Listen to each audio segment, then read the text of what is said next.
പിതാവിന്റെയും പുത്രന്റെയും പരിശുദ്ധാത്മാവിന്റെയും നാമത്തിൽ ആമേൻ. എന്റെ അമ്മേ പരിശുദ്ധ അമ്മേ, അമ്മേ പരിശുദ്ധമേ, ദൈവമാതാവേ, കൃപാസനത്തിലൂടെ ഞങ്ങൾക്കും ഞങ്ങളുടെ ദേശത്തിനും അമ്മ മധ്യസ്ഥം തേടി തന്ന എല്ലാ അനുഗ്രഹങ്ങൾക്കും കൃപകൾക്കും ഞങ്ങളിപ്പോൾ ഹൃദയം നിറഞ്ഞ നന്ദി പറയുന്നു.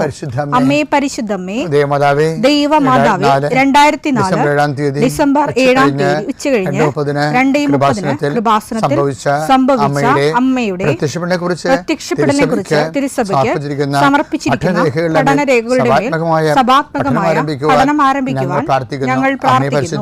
അമ്മേ പരിശുദ്ധമേ, ഭൂസ്വർലോകങ്ങളുടെ രാജ്ഞിയായ അങ്ങേയ്ക്ക് ഭൗമസംരക്ഷണത്തിനായി പ്രപഞ്ചപ്രകൃതിയെ തന്നെ തിരുസഭ പ്രതിഷ്ഠിക്കുവാൻ ഈ പ്രത്യക്ഷീകരണം വഴി ഇടയാക്കണമേ. പരിശുദ്ധമേ, ജപമാല മാതാവേ, സകല കൃപാസനം പ്രാർത്ഥനയോടും ചേർത്ത് ഞങ്ങളിപ്പോൾ പ്രാർത്ഥിക്കുന്ന ഈ കുടുംബത്തിന്റെ പ്രത്യേക നിയോഗം മക്കളെ.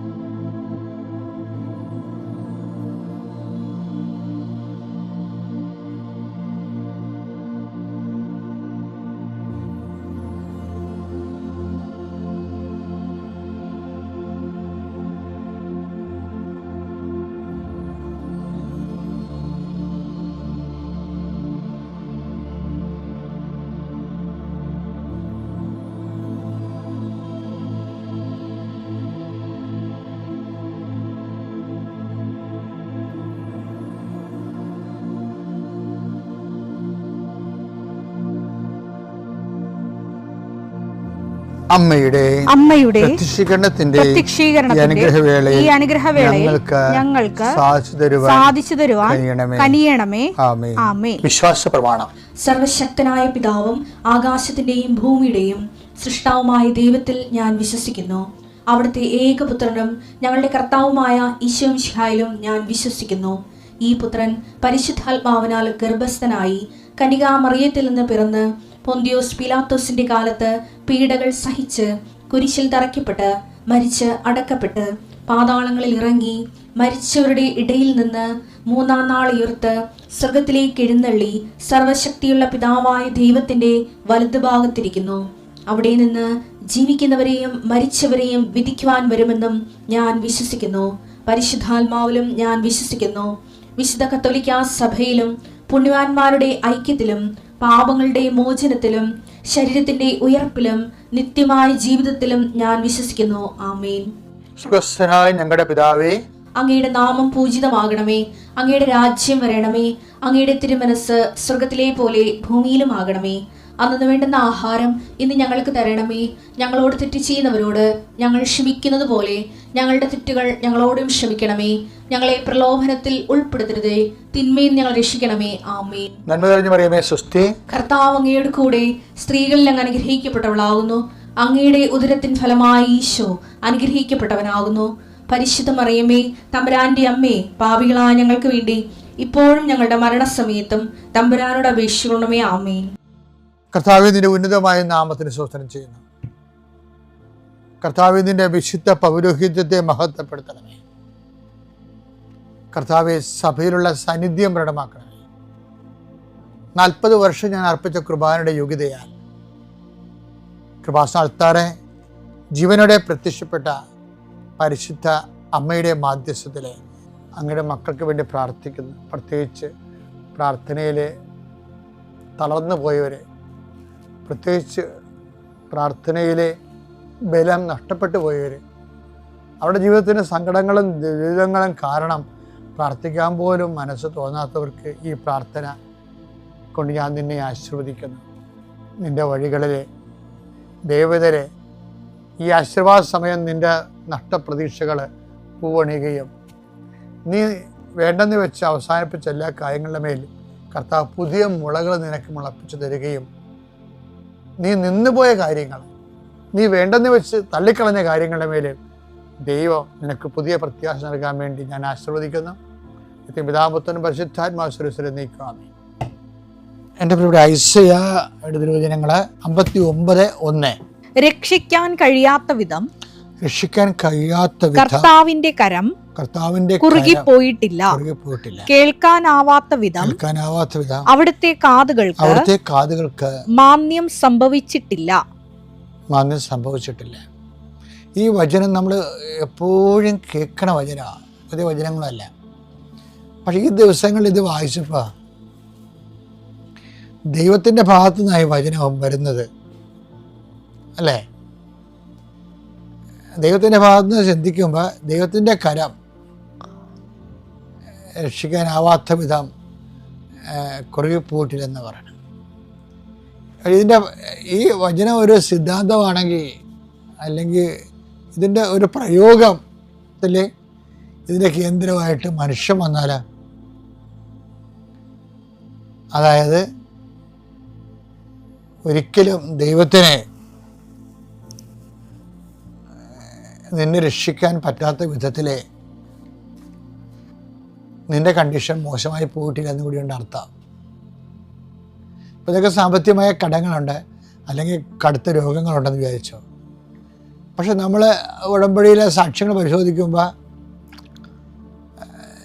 ഈ സാക്ഷ്യം കേൾക്കുമ്പോൾ ഓർക്കുമ്പോൾ ഇത് എങ്ങനെ ചെന്ന് അവസാനിക്കുമെന്ന് നമുക്ക് തോന്നിപ്പോകും.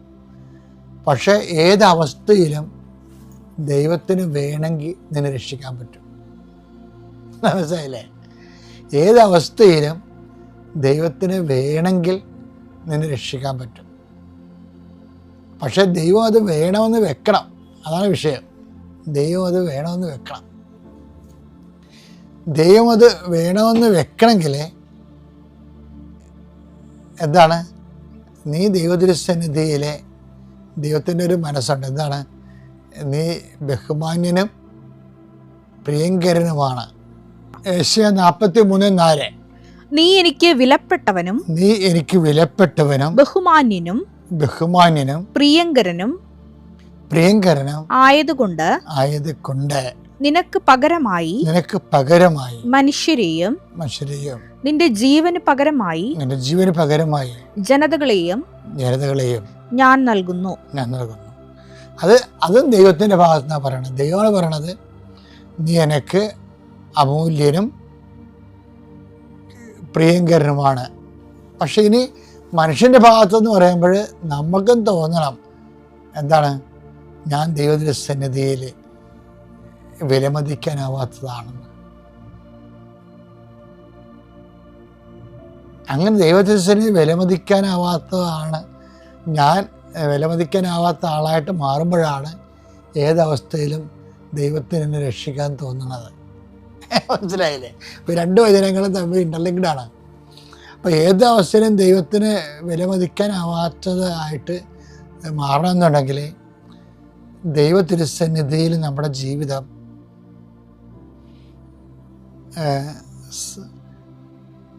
ധന്യമായിരിക്കണം. പക്ഷെ ദൈവം ചില കാര്യങ്ങൾ പറഞ്ഞിട്ടുണ്ട്, ഇന്നത് കൊണ്ടല്ല ദൈവത്തിൻ്റെ മുമ്പിൽ നമ്മൾ ധന്യമാകുന്നത്. ഇപ്പോൾ ലൂക്കായുടെ സുവിശേഷം ഇല്ലേ, എന്താണ്? സമ്പത്ത് കൊണ്ടല്ലല്ലോ ദൈവത്തിരുസന്നിധിയിൽ സമ്പന്നനാകണത്. ലൂക്ക 12:15. മനുഷ്യജീവിതം സമ്പത്ത് കൊണ്ടല്ല ധന്യമാകുന്നത്. അപ്പൊ ദൈവം ചില കാര്യങ്ങള്, നമ്മൾ ധന്യത ഉണ്ടാകുമെന്ന് പറയുന്ന കാര്യങ്ങൾ ദൈവം അത് അക്സെപ്റ്റ് ചെയ്യുന്നില്ല. അതിന് സമ്പത്തിൻ്റെ കൂടെ കുറേ കാര്യങ്ങൾ വരും, സ്ഥാനമാനങ്ങൾ വരും. അപ്പോഴും ദൈവം പറയും, മനുഷ്യജീവിതം സ്ഥാനമാനങ്ങൾ കൊണ്ടല്ല സമ്പന്നമാകണത്. ചിലപ്പോൾ സൗന്ദര്യം വരും, അപ്പോൾ ദൈവം പറയും, മനുഷ്യജീവിതം സൗന്ദര്യം കൊണ്ടല്ല ധന്യമാകണത്. അപ്പോൾ ആ സമ്പത്തിൻ്റെ ശ്രേണിയിലുള്ള എല്ലാ ഐശ്വര്യങ്ങളും ക്യാൻസലായിപ്പോയി. ദൈവത്തിരുസന്നിധി മൂല്യമാകാൻ അവയ്ക്കൊന്നും പറ്റത്തില്ല. പിന്നെ എന്തിനാണ് ദൈവത്തിരുസന്നിധി മൂല്യതയുള്ളത്? ദൈവത്തെ നമ്മളെ കൊണ്ട് ആവശ്യം ഉണ്ടാകണം. ഒരാളെ കണ്ടാൽ ദൈവത്തിന് ആവശ്യം ഉണ്ടാകണം. ദൈവത്തിന് വേസ്റ്റായിട്ട് തോന്നരുത്. അതിന് ആവശ്യമുള്ളവരെയാണ് അവനെ എടുക്കണത്, അവന് ആവശ്യമുള്ളവരെ.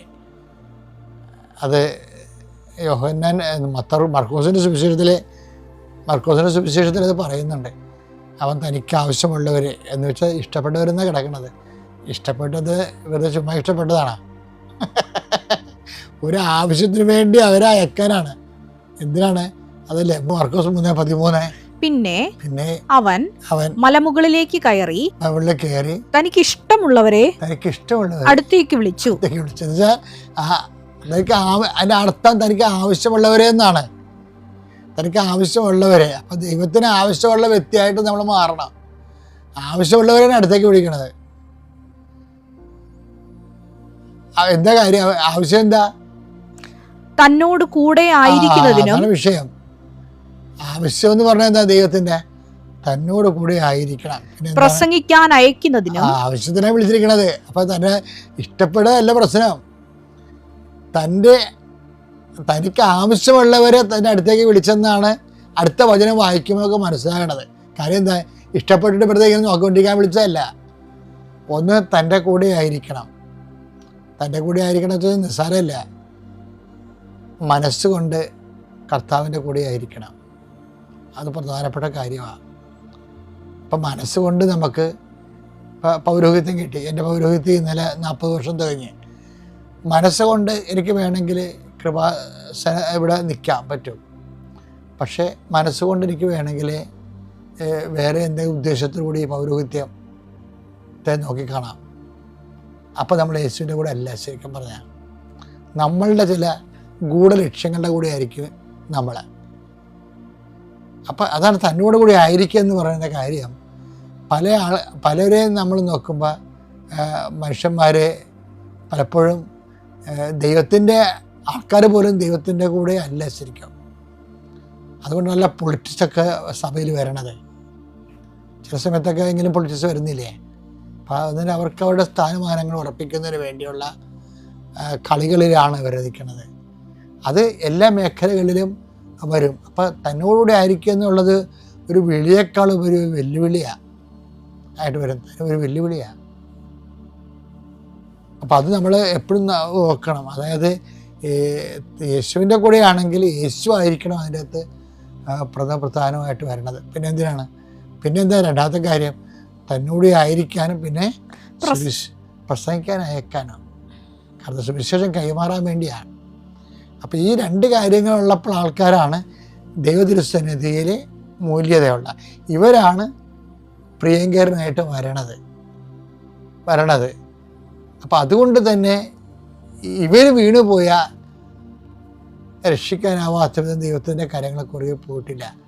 ഇത് ജനറലൈസ് ചെയ്യാൻ പറ്റത്തില്ല. അതാണ് വിഷയം. അതുകൊണ്ട് നമ്മുടെ മുമ്പിലുള്ള ഓപ്ഷൻ ദൈവതിരുസന്നിധിയിലെ ദൈവത്തിന് പ്രയോജനമുള്ള വ്യക്തികളായിട്ട് കൺവേർട്ട് ചെയ്യുക മാത്രമേ ഉള്ളൂ. പരിശുദ്ധമായ ഈ ആൾത്താരയിൽ വന്ന് എൻ്റെ കുടുംബത്തോടൊപ്പം ഈ സാക്ഷ്യം പറയാൻ എന്നെ അനുവദിച്ച പരിശുദ്ധ അമ്മയ്ക്കും തിരുക്കുമാരനും ഞാൻ കോടാനുകോടി നന്ദി പറയുന്നു. എൻ്റെ പേര് മേരി ഡാലിയ ജോസ്. ഇതെൻ്റെ ഹസ്ബൻഡ്, 2 മക്കൾ. ഞങ്ങൾ വരുന്നത് അമേരിക്കയിലെ ടെക്സാസിൽ മെക്കാലൻ എന്ന് പറയുന്ന ഒരു സ്ഥലത്തു നിന്നാണ്. ഡിവൈൻ മേഴ്സി പാരിഷിലെ മെമ്പേഴ്സാണ് ഞങ്ങൾ. ഞാൻ ഉടമ്പടി എടുത്തത് 2023 ഓഗസ്റ്റിലായിരുന്നു. ഞാൻ ഉടമ്പടിയെക്കുറിച്ച് ആദ്യമായിട്ട് അറിഞ്ഞത് എൻ്റെ ചേച്ചി ഒരു സിസ്റ്ററാണ്. അപ്പോൾ ചേച്ചിയാണ് എന്നെക്കുറിച്ച് ഈ കൃപാസനത്തെക്കുറിച്ച് എന്നോട് ആദ്യമായിട്ട് പറയുന്നത്. പിന്നെ ഞാനിങ്ങനെ യൂട്യൂബിൽ ഇങ്ങനെ വീഡിയോസ് കണ്ടപ്പം അങ്ങനെയാണ് ശരിക്കും ഞാൻ കൃപാസനത്തെക്കുറിച്ച് അറിയാനിടയായത്. അങ്ങനെ ഞാനിവിടെ വന്ന് ഉടമ്പടി എടുത്തു. എൻ്റെ മക്കൾക്ക് വേണ്ടിയിട്ടായിരുന്നു ഞാൻ ആദ്യമായിട്ട് ഉടമ്പടി എടുത്തത്. എനിക്ക് ഉടമ്പടിയിൽ ഭൗതികമായ കാര്യങ്ങളെക്കാൾ കൂടുതൽ സാധിച്ചു കിട്ടിയത് ആത്മീയമായ കാര്യങ്ങളായിരുന്നു. എന്നോട് ആരെങ്കിലും ചോദിക്കുകയാണ് എന്താണ് ഉടമ്പടി എന്ന് ചോദിച്ചാൽ ഞാൻ പറയും സ്വർഗം ഭൂമിയിലേക്ക് എറിഞ്ഞ ഒരു ചൂണ്ടയാണ് ഉടമ്പടി എന്ന് പറയും. പരിശുദ്ധ അമ്മയാകുന്ന ഈ ചൂണ്ടക്കൊളുത്തിൽ നമ്മൾ ഒരിക്കലും ഉടക്കിയാൽ നമുക്ക് ഉറപ്പിക്കാം നിത്യതയുടെ തീരത്ത് പരിശുദ്ധ അമ്മ നമ്മളെ എത്തിക്കും. എല്ലാവരും പറയുന്ന പോലെ ഉടമ്പടി അത്ര എളുപ്പമൊന്നുമല്ല. ഞാൻ നോക്കിയിട്ട് ഉടമ്പടി എനിക്കത്ര ഈസിയൊന്നുമല്ല. നമ്മൾ 2 ആഴ്ച കൂടുമ്പോൾ കുമ്പസാരിക്കണം, പറയുന്ന നിബന്ധനകൾ പാലിക്കണം. മാനുഷികമായിട്ട് എന്നെക്കൊണ്ട് പലപ്പോഴൊക്കെ ചെയ്യാൻ പറ്റാതെ വന്നിട്ടുണ്ട്. അതുകൊണ്ട് ഞാൻ പറയുകയാണ് ഉടമ്പടി അത്ര എളുപ്പമൊന്നുമല്ല. പക്ഷേ നമ്മൾ ആത്മാർത്ഥമായിട്ട് ആഗ്രഹിച്ചാൽ പരിശുദ്ധ അമ്മ നമുക്ക് തരുന്ന ഒരു ഉറപ്പാണ് നിത്യതയിൽ നമ്മളെ എത്തിക്കുക എന്നുള്ളത്. ഒരുപക്ഷെ ആ ഒരു ഉറപ്പ് കൊണ്ട് മാത്രമാണ് ഞാൻ എൻ്റെ മരണം വരെ ഈ ഉടമ്പടി തുടരണം എന്നാഗ്രഹിക്കുന്നതും. ഞാനൊരു നേഴ്സാണ്. ഞാൻ അവിടെ കോളേജിൽ യൂണിവേഴ്സിറ്റിയിൽ ഞാനൊരു ക്ലിനിക്കൽ അസിസ്റ്റൻറ്റ് പ്രൊഫസറായിട്ട് പഠിപ്പിക്കുകയാണ്. അതിൻ്റെ കൂടെ ഞാനിപ്പം നേഴ്സ് പ്രാക്ടീഷണറായിട്ട് ഞാൻ പഠിക്കുകയും കൂടെ ചെയ്യുന്നുണ്ട്. അപ്പം എൻ്റെ ഈ തിരക്ക് പിടിച്ച ജീവിതത്തിനിടയിൽ എനിക്ക് പഠിക്കുക എന്ന് പറയുന്നത് ഒത്തിരി ബുദ്ധിമുട്ടാണ്. അപ്പം ഈ ഉടമ്പടിയുടെ ഒരൊറ്റ ബലത്തിലാണ് ഞാൻ എൻ്റെ ക്ലാസ് പഠിക്കുന്നതും ഞാൻ എക്സാം എടുക്കുന്നതും. ഞാൻ മാതാവിൻ്റെ രൂപം കൊണ്ട് വെച്ച് ഞാൻ ഉപ്പൊക്കെ ഇട്ട് പ്രാർത്ഥിച്ചിട്ടാണ് ഞാൻ എക്സാം എടുക്കുന്നത്. അങ്ങനെ എനിക്ക് 96% മാർക്കോടുകൂടി ഞാൻ പാസ്സായി. അപ്പം ഇനി ഞാൻ പറയുന്നത്, എനിക്ക് ആത്മീയമായിട്ടുള്ള ഒരുപാട് അനുഗ്രഹങ്ങളാണ്. എനിക്ക് ഭയങ്കര ധൈര്യമാണ് ഉടമ്പടി എടുത്തേ. പിന്നെ എന്ത് സംഭവിച്ചാലും പരിശുദ്ധ അമ്മ കൂടെയുണ്ട് എന്നുള്ളൊരു ഉറപ്പ്. അതിപ്പം കുടുംബത്തിലെ കാര്യങ്ങളാണെങ്കിലും എൻ്റെ പ്രൊഫഷണലാണെങ്കിലും പേഴ്സണലാണെങ്കിലും അമ്മ കൂടെയുണ്ട്. എനിക്കിങ്ങനെ സുഗന്ധാഭിഷേകമോ അങ്ങനത്തെ ഒരടയാളങ്ങളുമില്ല, പക്ഷേ എനിക്ക് ഉറപ്പാണ് അമ്മ എൻ്റെ കൂടെയുണ്ട് എന്നുള്ളൊരു ഉറപ്പ്. എൻ്റെ ആദ്യത്തെ ഒരു ഭൗതിക കഴിഞ്ഞ പ്രാവശ്യത്തെ ഉടമ്പടിയിൽ ഞാൻ വെച്ചൊരു നിയോഗമായിരുന്നു. ഞങ്ങൾക്കൊരു കടയുണ്ട്. അപ്പോൾ ആ കട വിൽക്കാനുള്ള 2-3 വർഷമായിട്ട് ഞങ്ങൾ പരിശ്രമിക്കുന്നുണ്ടായിരുന്നു. അപ്പം ഞാൻ എൻ്റെ നിയോഗമായിട്ട് ഞാൻ വെച്ചിട്ടുണ്ടായിരുന്നു കഴിഞ്ഞ ഉടമ്പടിയിൽ. ഇപ്പം ഞങ്ങൾ പോരുന്നതിന് തൊട്ട് മുമ്പ് നവംബർ 20-ാം തീയതി അത് കോൺട്രാക്റ്റ് ചെയ്തു. പരിശുദ്ധ അമ്മ അത് ഭംഗിയായിട്ട് നടത്തിത്തരും എന്നെനിക്ക് ഉറപ്പുണ്ട്. രണ്ടാമത്തെ കാര്യം, ഞാൻ ഉടമ്പടിയിൽ വെക്കാത്തതാണ്. ഇത് എൻ്റെ മോള് അർക്കൻസായിൽ അവിടെ ഒരു റിസർച്ച് പ്രോഗ്രാമിന് പോയതായിരുന്നു. അപ്പം ഞങ്ങൾ അവളെ കാണാൻ വേണ്ടി പോയപ്പം, ഞങ്ങൾ സാധാരണ പോകുമ്പം നമ്മുടെ കയ്യിലുള്ള സ്വർണവും നമ്മുടെ പാസ്പോർട്ടും ഒക്കെ നമ്മുടെ കയ്യിൽ പിടിക്കും. കാരണം വീട്ടിലൊന്നും അത്ര സേഫ് അല്ല. അപ്പം ഞാൻ എൻ്റെ ബാഗിനകത്ത്, എൻ്റെ ഹാൻഡ് ബാഗിനകത്ത് ഞാൻ എൻ്റെ സ്വർണവും എല്ലാം ആയിട്ടാണ് ഞാൻ പോയത്. അപ്പോൾ അവിടെ ചെന്ന് ഞാനൊരു റെസ്റ്റോറൻറ്റിൽ കഴിക്കാൻ വേണ്ടി കയറിയപ്പം ഞാൻ എൻ്റെ ബാഗ് അവിടെ വെച്ച് മറന്നുപോയി. ഇതെല്ലാം ഉള്ള ബാഗായിരുന്നു. പക്ഷെ ആ ബാഗിനകത്തൊരു ഉടമ്പടി പേപ്പറുണ്ടായിരുന്നു. എന്നിട്ട് ഞാൻ ഈ ബാഗ് മിസ്സായ കാര്യമൊന്നും ഞാൻ അറിഞ്ഞില്ല. ഞാൻ വീട്ടിൽ വന്ന് നോക്കിക്കഴിഞ്ഞപ്പം എൻ്റെ ബാഗ് കാണുന്നില്ല. അപ്പോഴാണ് ഞാൻ ഓർത്തത്, ദൈവമേ, ഞാൻ ആ റെസ്റ്റോറൻറ്റിൽ വെച്ചിട്ടാണല്ലോ പോകുന്നത്. ഒരു ഉച്ച കഴിഞ്ഞിട്ടുള്ള സമയമായിരുന്നു. ഒത്തിരി ആൾക്കാർ വരുന്ന സ്ഥലം, ഒരു ടൂറിസ്റ്റ് സ്ഥലമാണത് ശരിക്കും. അപ്പോൾ ഒരുപാട് ആൾക്കാർ വരുന്നു. എൻ്റെ എല്ലാ ഡോക്യുമെൻറ്റ്സും എൻ്റെ സ്വർണ്ണവും എല്ലാം അതിനകത്താണ്. അപ്പം ഞാൻ മാതാവിനോട് പറഞ്ഞു, മാതാവേ, എനിക്ക് ഒരു സാധനവും നഷ്ടപ്പെടാതെ എനിക്ക് എൻ്റെ ബാഗ് തിരിച്ചു കിട്ടിയാൽ ഞാൻ കൃപാസനത്തിൽ വന്ന് സാക്ഷ്യം പറഞ്ഞോളാം എന്ന് പറഞ്ഞു. എന്നിട്ട് ഞങ്ങൾ ആ കടക്കാരനെ വിളിച്ച് ചോദിച്ചപ്പം അയാൾ പറഞ്ഞു, ഒരു ബാഗ് കിട്ടിയിട്ടുണ്ടെന്ന് പറഞ്ഞു. അപ്പോഴും നമുക്കറിയില്ല അതിനകത്തുനിന്ന് എന്തെങ്കിലും സാധനം മിസ്സായിട്ടുണ്ടോ ഒന്നും അറിയില്ല. അപ്പോൾ ഞങ്ങൾ ഒരു 1/4 മണിക്കൂറുണ്ട് ഞങ്ങൾ ഡ്രൈവ് ചെയ്ത് ചെന്നപ്പോൾ അവരവരുടെ കൗണ്ടറിൽ എടുത്ത് വെച്ചിട്ടുണ്ട് ഈ ബാഗ്. അപ്പോൾ ഞങ്ങൾ തുറന്നു നോക്കിയപ്പം ആ കൃപാസനം പേപ്പർ അത് പൊതിഞ്ഞ്, എൻ്റെ പാസ്പോർട്ട്, സ്വർണ്ണം എല്ലാത്തിൻ്റെയും പുറത്ത് ആ പേപ്പർ ഇങ്ങനെ പൊതിഞ്ഞിരിക്കുകയാണ്. അപ്പോൾ എനിക്ക് ഉറപ്പായി പരിശുദ്ധ അമ്മയാണ് അത് സംരക്ഷിച്ചതെന്ന്. അമ്മയ്ക്ക് ഒരുപാട് നന്ദി പറയുന്നു. പിന്നെ ഈ ഉടമ്പടിയിലെ നേർച്ച വസ്തുക്കൾ, വിശുദ്ധ തൈലം, വിശുദ്ധ ഉപ്പ്, തേന്, ഇതൊക്കെ ഞങ്ങൾ സ്ഥിരമായിട്ട് ഉപയോഗിക്കാറുണ്ട്. വിശുദ്ധ തൈലം എന്നും കുരിശ് വരച്ച് കഴിയുമ്പം ഞങ്ങൾ എല്ലാവരും നെറ്റിയിൽ പൂശി പ്രാർത്ഥന ചൊല്ലാറുണ്ട്. അതുപോലെ വിശുദ്ധ ഉപ്പിൻ്റെ ഉപയോഗം, ഒരു പ്രാവശ്യം ഞങ്ങൾ ഒരു പ്ലാൻ വരയ്ക്കാൻ കൊടുത്തിട്ട് എൻ്റെ ഹസ്ബൻഡ് ആർക്കിടെക്റ്റ് എന്ത് ചെയ്തിട്ട് റെസ്പോണ്ട് ചെയ്യുന്നില്ല. 1 മാസമായി വിളിച്ചു, പല ഫോണുകളിൽ നിന്ന് വിളിച്ചു, അവിടെ ചെന്ന് നോക്കി, ഒരിക്കലും അയാൾ ഓഫീസിലുണ്ടാകത്തില്ല, റെസ്പോണ്ട് ചെയ്യില്ല. അവസാനം ഹസ്ബൻഡ് കുറച്ച് വിശുദ്ധ ഉപ്പെടുത്ത് ആ ബിൽഡിങ്ങിൻ്റെ ചുറ്റും ഇട്ട് പ്രാർത്ഥിച്ചു കഴിഞ്ഞ് പിറ്റേ ദിവസം ആ ആർക്കിടെക്റ്റ് റെസ്പോണ്ട് ചെയ്യുകയും ഞങ്ങൾക്ക് ആ പ്രോപ്പറായിട്ട് അത് ചെയ്തു തരികയും ചെയ്തു. പിന്നെ ഇപ്പോൾ നിങ്ങളൊക്കെ കേട്ടിട്ടുണ്ടാവും ട്രംപിൻ്റെ ഡിപ്പോർട്ടേഷനും അതുപോലെ തന്നെ അതായത് അവിടെ ഇല്ലീഗൽസിൽ ഉള്ളവരെ ഒരുപാട് ഡിപ്പോർട്ട് ചെയ്യുന്നുള്ള കാര്യം. അപ്പോൾ ഞങ്ങളുടെ കടയിൽ ഞങ്ങൾക്ക് ഭയങ്കര പേടിയായിരുന്നു. കാരണം അവിടെ നമ്മുടെ വർക്ക് ചെയ്യുന്ന എംപ്ലോയീസിനൊക്കെ ഭയങ്കര പേടിയായിരുന്നു. അപ്പോൾ ഞങ്ങൾ ഹസ്ബൻഡ് അവിടെ പോയി ഉപ്പിട്ട് പ്രാർത്ഥിച്ചു.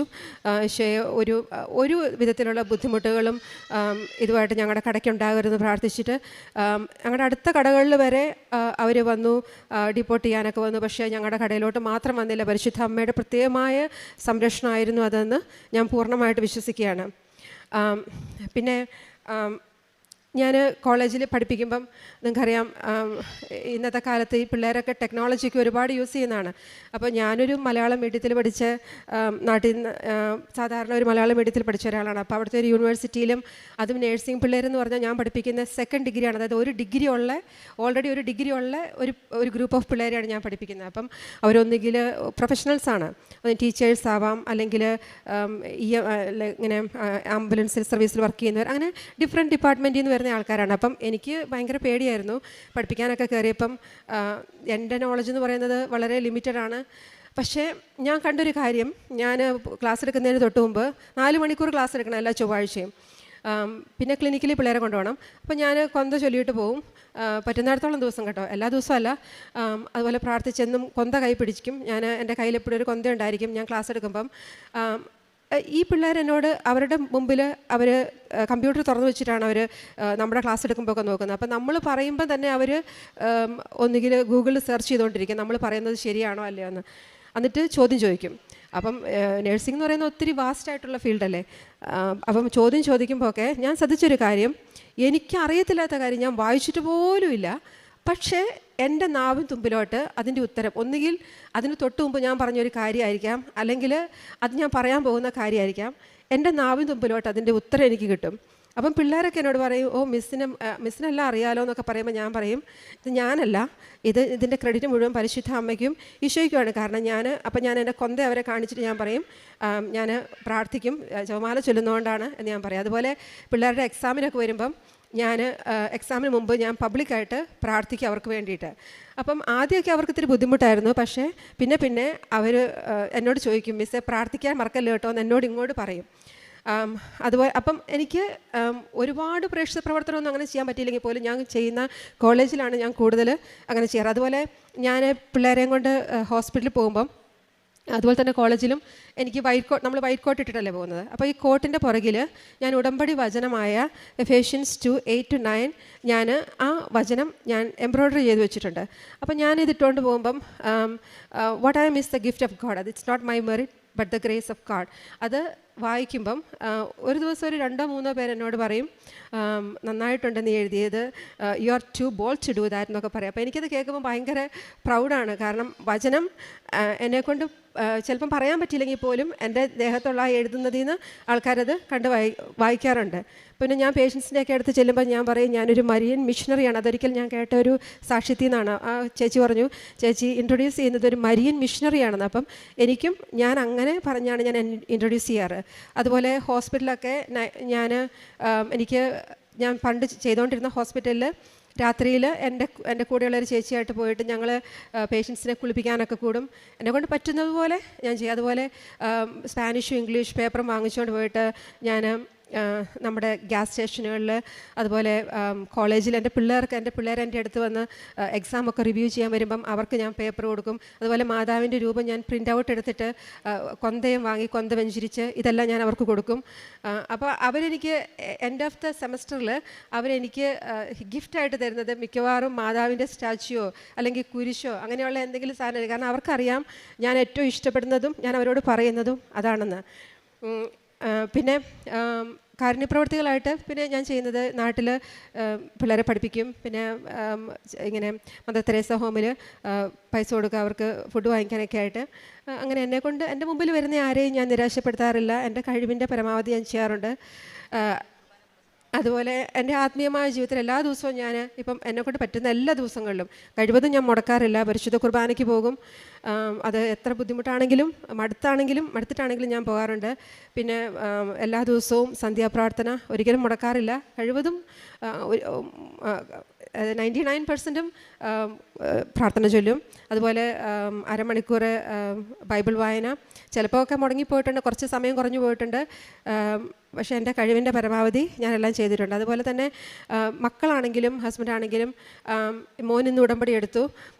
അവർക്കും ഭയങ്കര വിശ്വാസമാണ്. അപ്പോൾ അവർ എന്ത് പരീക്ഷയ്ക്ക് പോകുമ്പോഴും എൻ്റെ അടുത്ത് വന്നിട്ട് പറയും, അമ്മേ കാശിരുവന്താ ഞങ്ങൾ പരീക്ഷയ്ക്ക് പോവുക, അമ്മ പ്രാർത്ഥിക്കണം. അപ്പോൾ അവരുടെ ആ വിശ്വാസം ഞാനെടുത്ത ഉടമ്പടിയിലൂടെ എൻ്റെ മക്കൾക്കും ആ വിശ്വാസം കിട്ടിയതോർത്ത് എനിക്ക് ഒത്തിരി സന്തോഷമുണ്ട്. അവരാണെങ്കിലും കഴിവതും കുർബാനയിലൊക്കെ പോവും.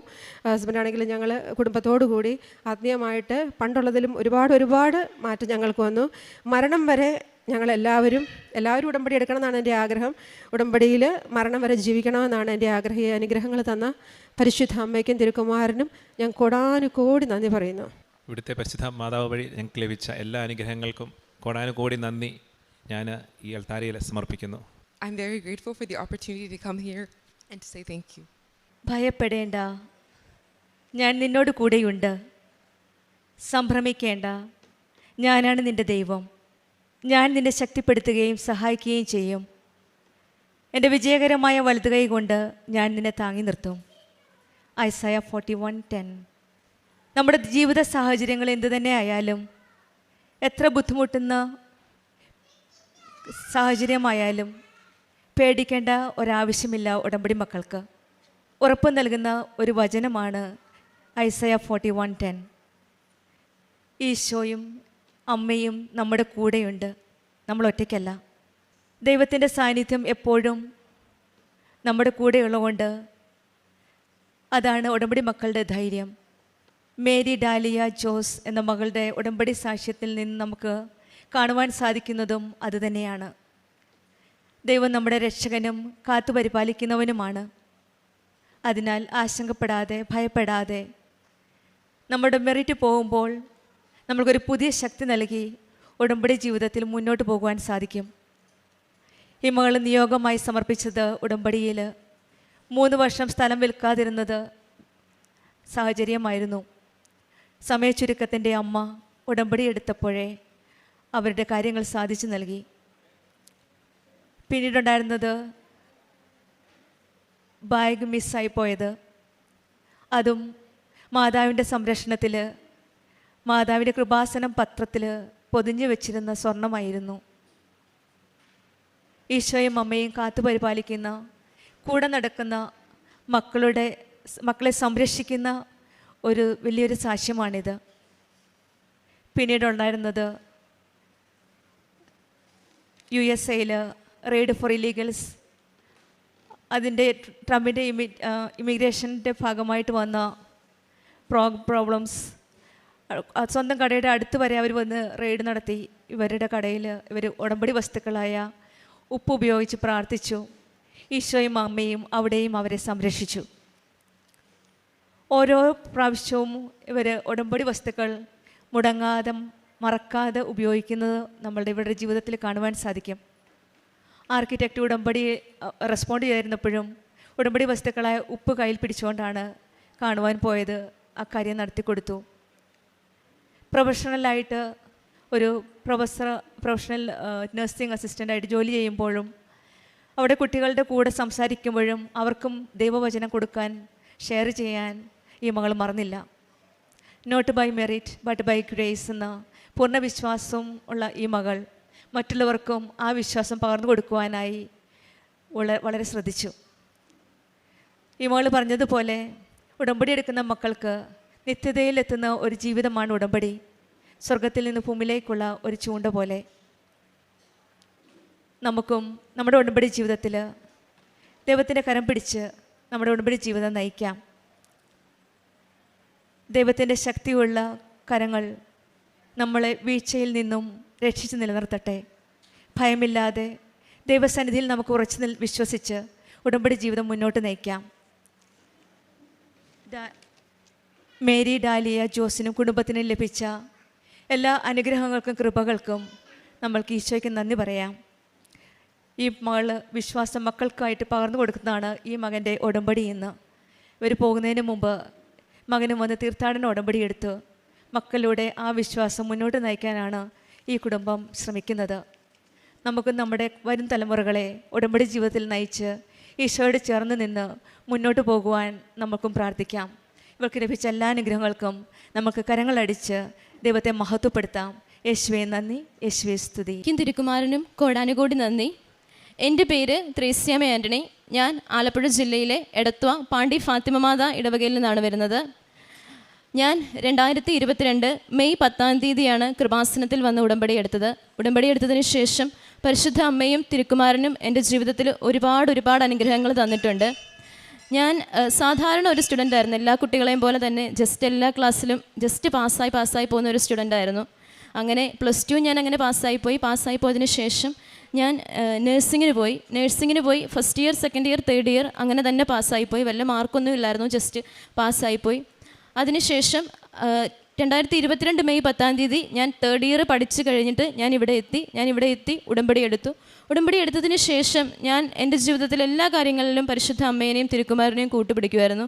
എല്ലാ ദിവസവും വിശുദ്ധ കുർബാനയിൽ പങ്കെടുക്കും, കുരിശോര പ്രാർത്ഥനയും മുടക്കത്തില്ല. അങ്ങനെ ഞാൻ ജീവിച്ചു. അങ്ങനെ എൻ്റെ ഫൈനൽ എക്സാം ആയപ്പോൾ ഞങ്ങൾക്ക് 1 അവറോളം കൂൾ ഓഫ് ടൈമാണ് എക്സാമിന്. അപ്പോൾ എക്സാം സെൻറ്ററിലേക്ക് ഞാൻ പോയി. ആ 1 hour കൂൾ ഓഫ് ടൈമിൽ ഞാൻ പഠിച്ച കാര്യങ്ങളൊന്നും തന്നെ ഞാൻ ഓർക്കുന്നില്ലായിരുന്നു. ഞാൻ പരിശുദ്ധ അമ്മയ്ക്കും തിരുക്കുമാരനും നന്ദി പറഞ്ഞുകൊണ്ട് വിശ്വാസ പ്രമാണവും പ്രത്യക്ഷീകരണ പ്രാർത്ഥനയും ചൊല്ലിക്കൊണ്ടിരിക്കുകയായിരുന്നു. അതുപോലെ തന്നെ കൃപാസന ഉടമ്പടി തൈലം ഞാൻ എൻ്റെ നെറ്റിയിൽ പുരട്ടി, എൻ്റെ കൈകളിൽ പുരട്ടി. അതുപോലെ തന്നെ എൻ്റെ കയ്യിൽ ഞാൻ അമ്മയുടെ കാശുരൂപം, വെഞ്ചരിച്ച കാശുരൂപം ഒരു കൊന്തയിലാക്കി അത് കയ്യിൽ പിടിച്ചേക്കുമായിരുന്നു.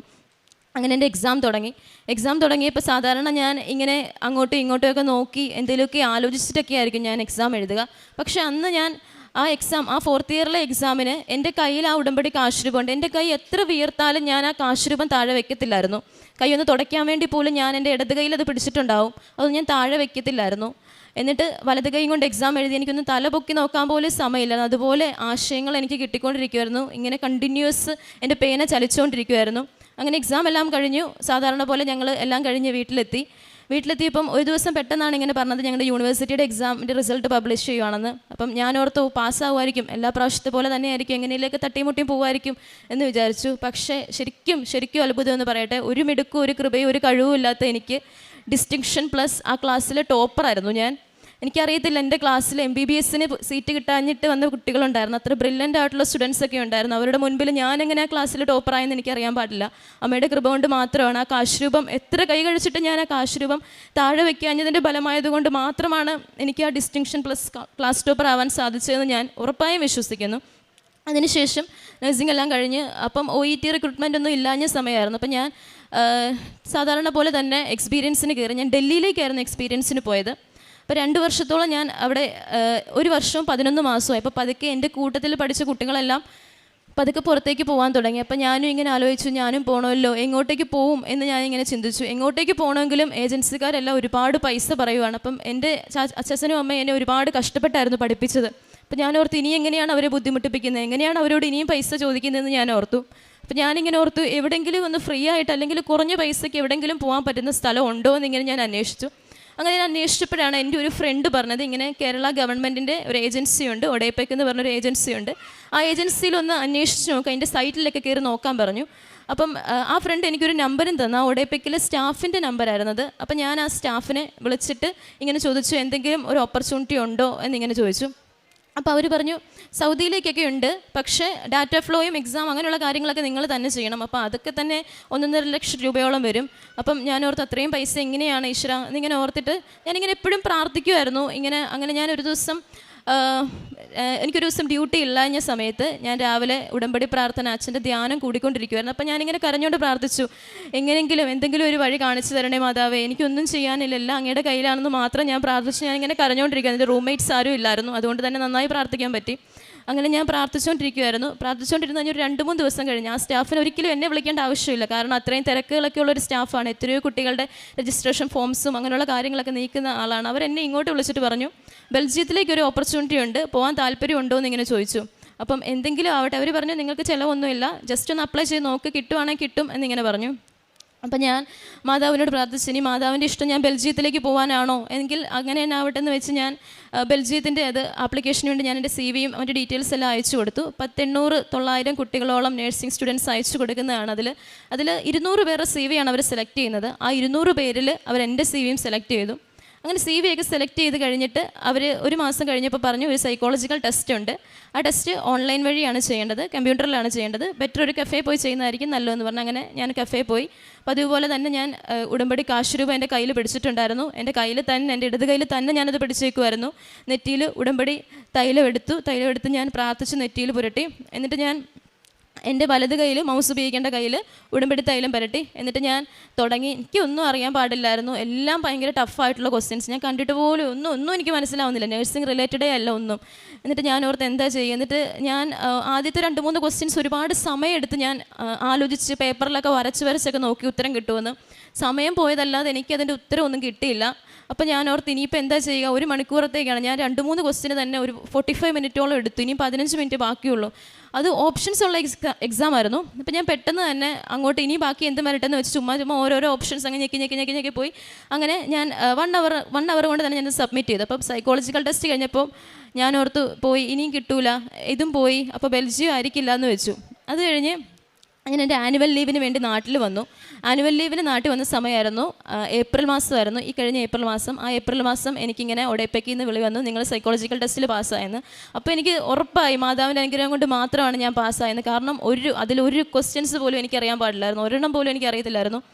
അങ്ങനെ മാതാവിൻ്റെ അനുഗ്രഹം കൊണ്ട് ഞാൻ നാട്ടിലായിരുന്ന സമയം കൊണ്ട്, ഞാൻ ഡൽഹിയിൽ വെച്ചായിരുന്നു എനിക്ക് ആ കോള് വന്നിരുന്നെങ്കിൽ ഞാൻ വരില്ലായിരുന്നു. കാരണം ഡൽഹിയിൽ നിന്ന് ഇവിടം വരെ എത്താനായിട്ട് 3 ദിവസത്തെ യാത്രയുണ്ട്. അതും എനിക്ക് ആനുവൽ ലീവ് വരുന്ന സമയത്ത് തന്നെ മാതാവിൻ്റെ അടുത്ത ഇൻ്റർവ്യൂവും എനിക്ക് വേണ്ടി മാതാവ് ഒരുക്കി വെച്ചു.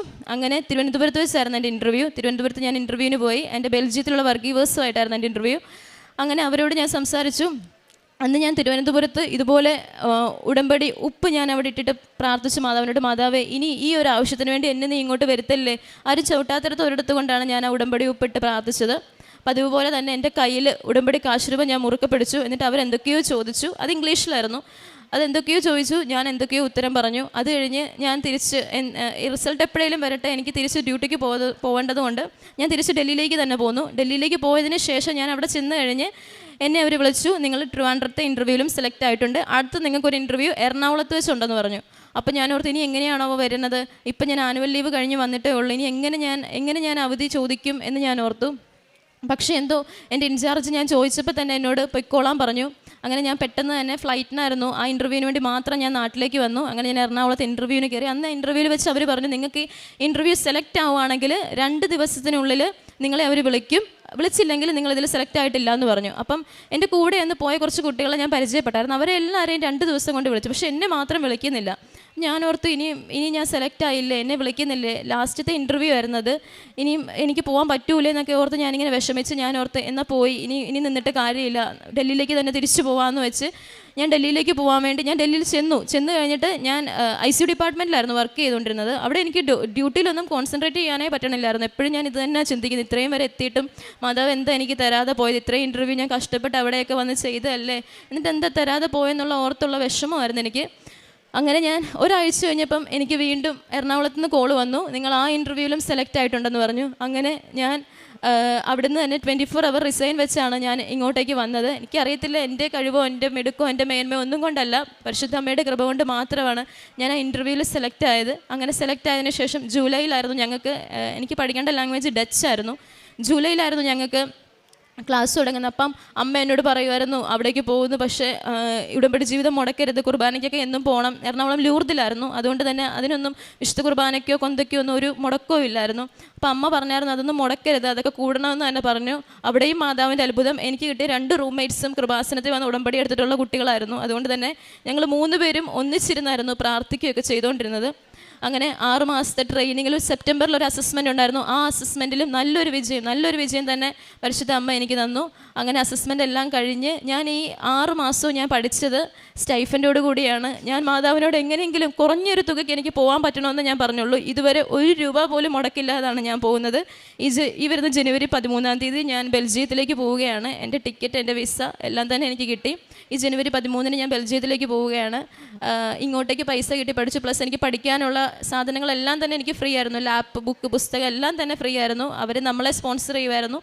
ഒരു പ്രശ്നമില്ലാതെ പരിശുദ്ധ അമ്മ എന്നെ നടത്തി. ഞാൻ ഈ വരുന്ന ജനുവരി 13-ന് പോവുകയാണ്. പരിശുദ്ധ അമ്മയും തിരുക്കുമാരനും എൻ്റെ ജീവിതത്തിൽ തന്ന എല്ലാ അനുഗ്രഹങ്ങൾക്കും കോടാനുകോടി നന്ദി. അതോടൊപ്പം തന്നെ കാരുണ്യപ്രവർത്തികളും പാവപ്പെട്ടവർക്ക് ഭക്ഷണം വാങ്ങിച്ചു കൊടുക്കുമായിരുന്നു. അതുപോലെ തന്നെ ഉടമ്പടി പത്രം കൊടുക്കാൻ എനിക്ക് ഭയങ്കര ഇഷ്ടമായിരുന്നു. ഞാൻ എല്ലായിടത്തും ലൂർദ് ഹോസ്പിറ്റലായിരുന്നതുകൊണ്ട് തന്നെ എല്ലായിടത്തും വാർഡുകളിലൊക്കെ കയറി കൊടുക്കുമായിരുന്നു.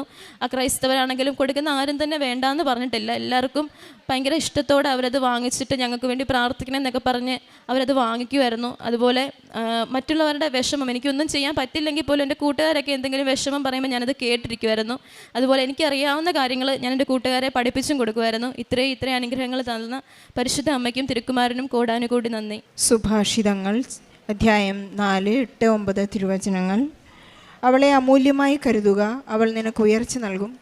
അവളെ പുണരുക, അവൾ നിന്നെ ആദരിക്കും. അവൾ നിൻ്റെ ശിരസിൽ മനോഹരമായ പൂമാല അണിയിക്കും, നിനക്ക് മഹത്വത്തിൻ്റെ കിരീടം നൽകും.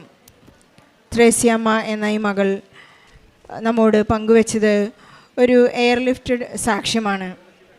ഉടമ്പടി എടുത്തത് മുതൽ BSc നഴ്സിങ്ങിന് ചേർന്ന് കഴിഞ്ഞപ്പോൾ തന്നെ ഈ മകൾ ഓടി വന്ന് ഇവിടെ പരിശുദ്ധ അമ്മയുടെ മധ്യസ്ഥതയിൽ ഈശോയുടെ ഉടമ്പടി എടുത്ത് പ്രാർത്ഥിക്കുകയായിരുന്നു.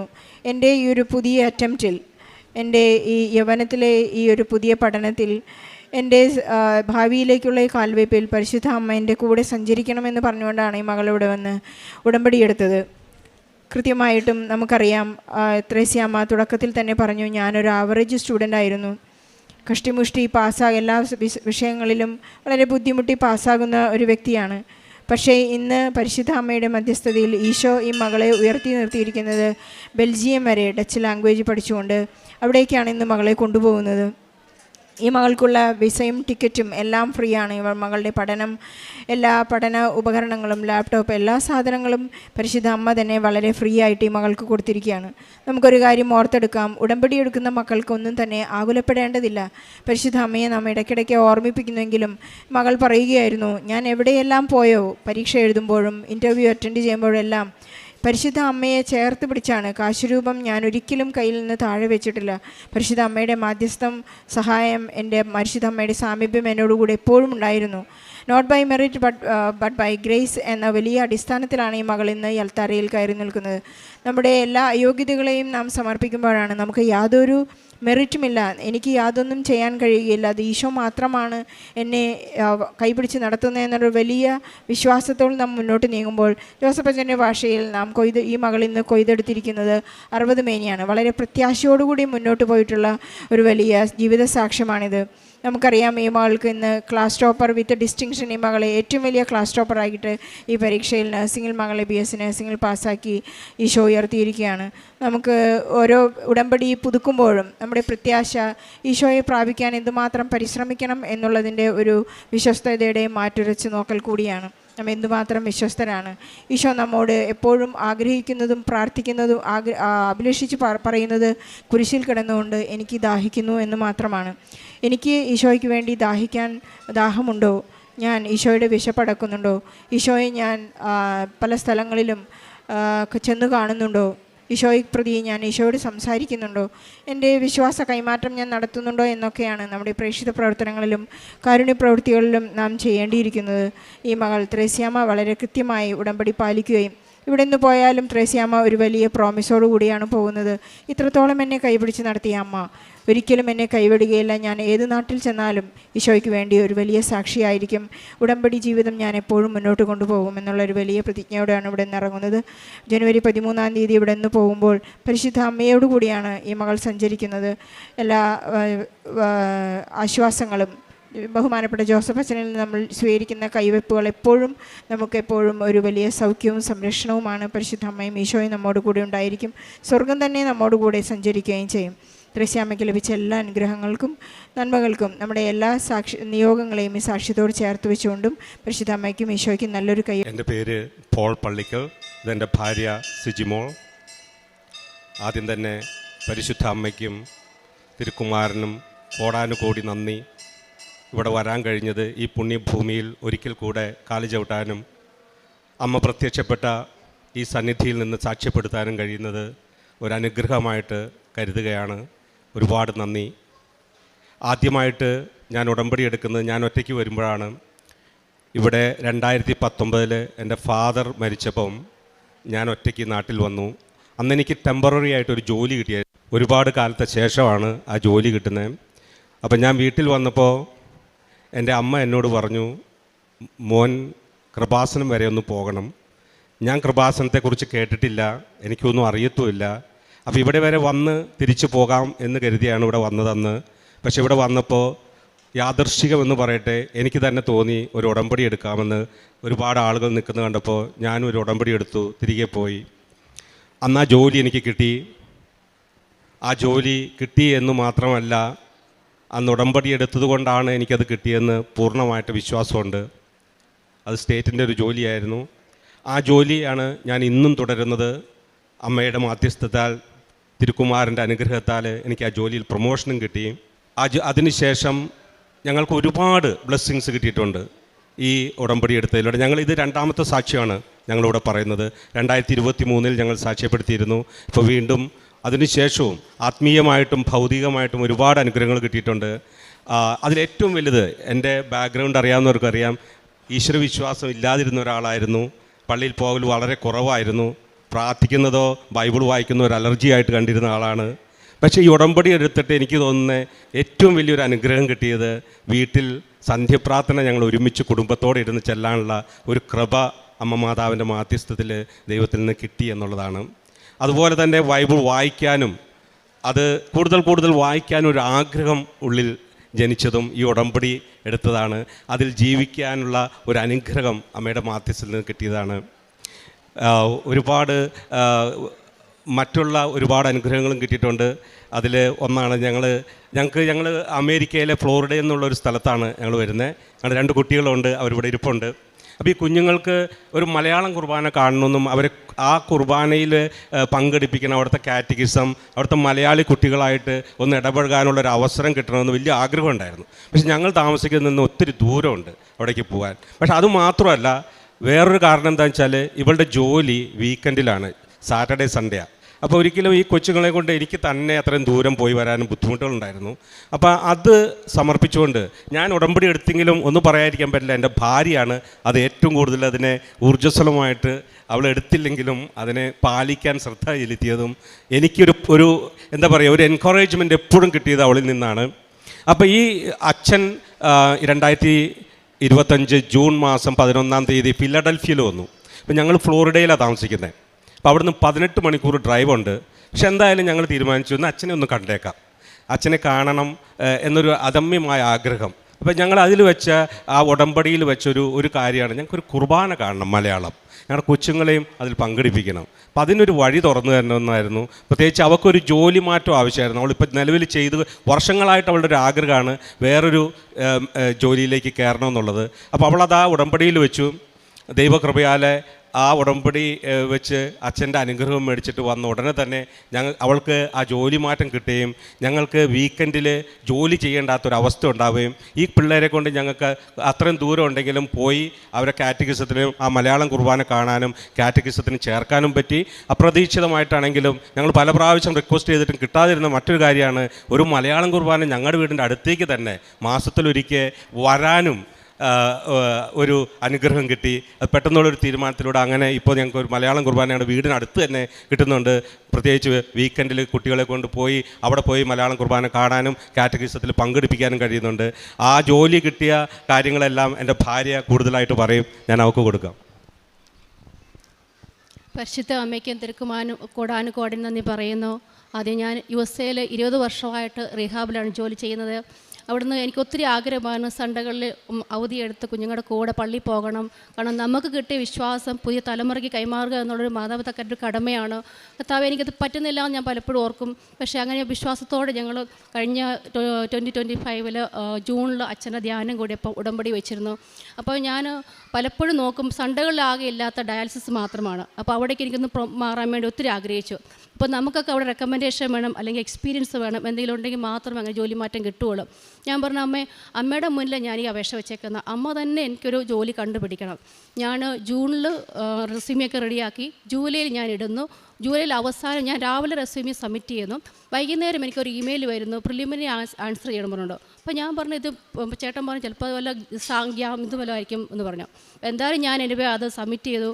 പിറ്റേ ദിവസം രാവിലെ എനിക്ക് വരുവാണ് ഇന്ന ദിവസം അപ്പോയിൻമെൻറ്റ് എടുക്കാൻ വേണ്ടിയിട്ട്, അതായത് ഇൻ്റർവ്യൂവിന് എടുക്കാൻ വേണ്ടിയിട്ട്. ഞാനപ്പോൾ കർത്താവ്, ഇത് ശരിക്കും അമ്മയുടെ ആ ഒരു ഡയറക്റ്റ് റിക്രൂട്ട്മെൻറ്റ് ഞാൻ ആ ഉടമ്പടിയിലൂടെ അതായത് എൻ്റെ ഇൻ്റർവ്യൂവിലൂടെ ഞാൻ കാണുന്നു. ഞാൻ ആ ദിവസം തന്നെ പോയി. ഞാൻ പോയപ്പോഴത്തേക്കും ഉടമ്പടി ഉപ്പും തൈലവും എടുത്ത് എൻ്റെ കയ്യിലുണ്ടായിരുന്നു. ഞാൻ ഉടമ്പടി ഉപ്പ് വിതറി വിശ്വാസപ്രമാണം ചൊല്ലി പ്രാർത്ഥിച്ച് ഞാൻ കയറി ചെന്നു. അതിന് 2 ദിവസം മുമ്പ് ഞാൻ ഇതെല്ലാം ക്വസ്റ്റ്യൻസ് എല്ലാം നോക്കി, ക്വസ്റ്റ്യൻസ് എല്ലാം നോക്കിയിട്ട് കുറേ എല്ലാം പ്രിപ്പയർ ചെയ്തു. എനിക്കിപ്പോൾ കുറേ നാളായി ഒരിടത്ത് കയറിയിട്ട് പിന്നെ അങ്ങോട്ട് മാറിയിട്ടില്ലാത്തതാണ്. ഇൻ്റർവ്യൂവിനെ പറ്റി ചെറിയ പേടിയുണ്ട്. അപ്പോൾ എന്താണ് അവർ ചോദിക്കുന്നത്, ഡയാലിസിസ് ഒരു എക്സ്പീരിയൻസ് ഇല്ല, ആകപ്പാടിങ്ങനെ വിഷമത്തിലായിരുന്നത്. അപ്പോൾ ഞാൻ അവിടെ ചെന്ന് മാഡത്തിന് കൈ കൊടുത്തു. അപ്പം ഞാൻ പ്രാർത്ഥിച്ചു, അമ്മേ മാതാവേ, അമ്മ തന്നെ വരണമെന്നൊരു പ്രാർത്ഥന എനിക്കുണ്ടായിരുന്നു. പുള്ളിക്കാരത്തി എന്നോട് എൻ്റെ പേര് ചോദിച്ചിട്ട് നേരെ പുള്ളിക്കാരത്തി എന്നെ ഓറിയൻറ്റേഷൻ ഹാളിലേക്ക് കൊണ്ടുപോയി. അവിടുന്ന് ഓരോന്ന് കാണിച്ച് തരുവാണ്. അതാണ് ഇതിങ്ങനെ പറഞ്ഞത്. സാധാരണ എല്ലാവരും നമ്മളെ നേരെ നമ്മുടെ റെസ്യൂമി നോക്കും, എവിടെ ജോലി ചെയ്തത്, എന്താണ് എൻ്റെ എക്സ്പീരിയൻസ് നിങ്ങൾക്ക് ചോദിക്കാറുണ്ട്. അതിന് പകരം പുള്ളിക്കാരൻ നേരെ ഓറിയൻറ്റേഷൻ കഴിഞ്ഞിട്ട് പറഞ്ഞു, ഓക്കെ ഞാൻ നിന്നെ അറിയിക്കാം. അപ്പോൾ എനിക്കൊരു കുറച്ച് പേര് ഇൻ്റർവ്യൂ കഴിഞ്ഞിട്ടുണ്ട്. അപ്പോൾ ഞാൻ ഓർത്ത് കർത്താവ് എന്നോട് ചോദ്യം ചോദിക്കുന്നില്ലേ.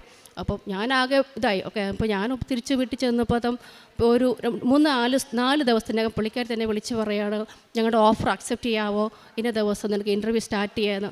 അത് ഞാൻ ജൂൺ 10-11 ദിവസങ്ങൾ ഉടമ്പടി എടുക്കുന്നു. ജൂലൈ അവസാനം ഞാൻ റെസ്യൂമി ഇടുന്നു.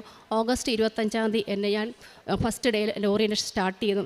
എനിക്ക് പരിശുദ്ധ അമ്മയുടെ ഒരു ഡയറക്റ്റ് ഇടപെടലാണ് എനിക്ക് അവിടെ ഫീൽ ചെയ്തത്. അപ്പോൾ നമുക്ക് അവിടെയൊക്കെ ചെന്ന് കഴിയുമ്പോൾ നമുക്കറിയാം ഒരുപാട് നാൾ ഒരു ജോലി കയറി ഒരാൾക്ക് വേറൊരു ഫീൽഡിലേക്ക് മാറുക എന്നുള്ളൊരു ഒത്തിരി പാടാണ്. അപ്പോൾ എന്നോട് ചോദിച്ചാൽ ആരെങ്കിലും ഇറക്കുറൂ, ഞാൻ പറഞ്ഞു പരിശുദ്ധ അമ്മ ഉടമ്പടിയിൽ എടുത്ത ഒരു പ്രത്യേകത, എനിക്ക് പരിശുദ്ധ അമ്മ തന്ന ജോലിയാണിത്. അത് ഞാൻ എൻ്റെ കൂട്ടുകാരോടെല്ലാം ഞാൻ പ്രഖ്യാപിച്ചു. അവരൊക്കെ ഞാൻ പറഞ്ഞു കൊടുത്തു, നമുക്ക് ഉടമ്പടി നിന്ന് കഴിഞ്ഞാൽ അമ്മയുണ്ട് മുന്നിൽ. നമ്മൾ അമ്മയുടെ ശക്തമായ കരുത്തിൻ കീഴിലാണ് നമ്മളെല്ലാവരും. 1:10 പറഞ്ഞത് ദൈവത്തിൻ്റെ ശക്തമായ കരുത്തിങ്കിൽ താഴ്മയോടെ നിൽക്കുക, നിങ്ങളെ തക്ക സമയത്ത് ഉയർത്തിക്കൊള്ളുന്നൊരു വചനം എപ്പോഴും നമ്മുടെ കൂടെ നടക്കുന്നത് നമുക്ക് കാണും, ഫീൽ ചെയ്യും. അതുപോലെ മക്കൾക്കാണെങ്കിലും അവരെ പറഞ്ഞു കൊടുക്കാനും കൊന്ത പഠിപ്പിക്കാനും, അതുപോലെ എനിക്ക് സൺഡേകളിൽ ജോലി ഇല്ലാത്തത് ഓർക്കുമ്പോൾ വലിയൊരു സന്തോഷമാണ്. കർത്താവ് മീൻസ് കുഞ്ഞുങ്ങളുടെ കൂടെ പള്ളിയിൽ പോയി അവരുടെ കൂടത്തെ ഒരു ദിവസം സ്പെൻഡ് ചെയ്യുന്നതും വലിയൊരു സന്തോഷമായിട്ട് പരിശുദ്ധം എനിക്ക് ഈ ഉടമ്പടിയിലൂടെ സാധിച്ചു തന്നു. അതുപോലെ ഒരുപാട് ഉടമ്പടി തൈലവും ഉപ്പും ചേർത്ത് ഒത്തിരി അനുഗ്രഹങ്ങൾ എനിക്ക് കിട്ടിയിട്ടുണ്ട്. അതുപോലെ തന്നെ മറ്റുള്ളവർക്ക് ഉടമ്പടി പത്രം, ഇപ്പോൾ ഞങ്ങൾ ഈ വരുന്ന ട്രാവലിൽ തന്നെ ആണെങ്കിലും ഒരു ഇംഗ്ലീഷ് പത്രം എൻ്റെ ബാഗിലുണ്ടായിരുന്നു. അപ്പോൾ അവിടുന്ന് ന്യൂജേഴ്സിയിൽ നിന്ന് കയറിയ ഒരു മകൻ, ഓട്ടിസമുള്ള ഒരു 10-13 വയസ്സുള്ള മകൻ ഇങ്ങനെ ഓടി നടക്കുവാണ്. എവിടെ ചെന്നാലും അവൻ്റെ കൂവലും കരച്ചിലുമാണ്. അപ്പോൾ എൻ്റെ ഉള്ളിൽ നിന്ന് പറയുക, നിൻ്റെ ഇരിക്കുന്ന ഇംഗ്ലീഷ് പത്രം നീ ആ മകൾക്ക് കൊടുക്കുക. അപ്പോൾ ഞാൻ ആ മോളോട് പറഞ്ഞ് ഇതൊരു അത്ഭുതം നടക്കുന്ന പരിശുദ്ധ അമ്മയോട്, ഇത് അവരിപ്പോൾ ഹൈദരാബാദിയാണ്. അപ്പോൾ ഞാൻ ആ പത്രം കൊടുത്തു. അതായത് നമ്മുടെ ഉള്ളിൽ വന്ന് അമ്മ പറയും, ഇതേ ഇന്ന ആൾക്ക് ആ പത്രം കൊടുക്കുന്നേ. അപ്പോൾ ആ ഒരു സ്വരം, ദൈവത്തിൻ്റെ സ്വരം കേൾക്കാനായിട്ട് പരിശുദ്ധ അമ്മ ഒരുപാട് എന്നെ സഹായിച്ചു.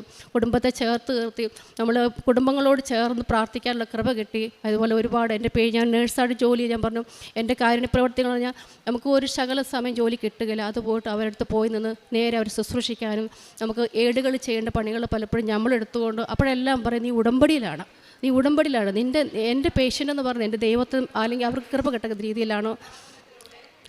എൻ്റെ മക്കൾ ഒരു കൊച്ചുമക്കളാണ്. ഈ